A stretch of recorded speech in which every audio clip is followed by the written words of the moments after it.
السلام علیکم ورحمۃ اللہ وبرکاتہ۔ میرا آج کی ویڈیو بنانے کا مقصد حالیہ جو عید الاضحیٰ کے موقع پر سویڈن میں قرآن پاک کی بے حرمتی کی گئی، قرآن پاک کو نظر آتش کیا گیا، اس کی مذمت کرنا ہے،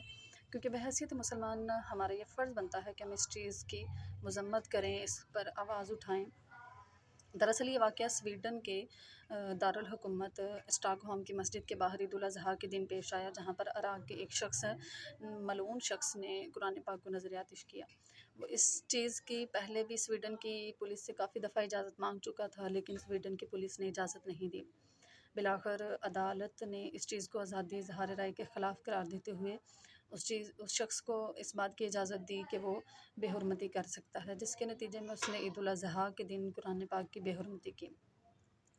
تو پوری دنیا میں جہاں جہاں بھی اسلامی ممالک ہیں، جہاں جہاں بھی مسلمان بستے ہیں، وہ اس چیز کے بارے میں اپنی آواز بلند کر چکے ہیں، احتجاجی ریلیاں نکل رہی ہیں، مظاہرے ہو رہے ہیں،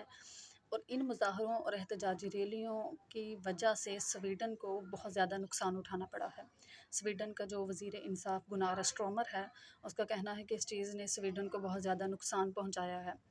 اور اگر اب ہم سویڈن کے سفیر کو ملک بدر کر دیں، سویڈن کی تمام مصنوعات کا بائیکاٹ کریں،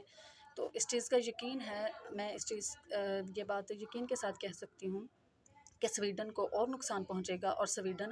مسلمانوں کے سامنے گھٹنے ٹیکنے پر مجبور ہو جائے گا۔ لیکن اس کے لیے ہمیں سخت اقدامات اٹھانے پڑیں گے، ہمیں اس چیز کو یقینی بنانا پڑے گا کہ ہم سویڈن کی تمام مصنوعات کا بائیکاٹ کر دیں، ہم سویڈن کے سفیر کو ملک بدر کر دیں، ان سے اپنے تمام تعلقات ختم کر دیں۔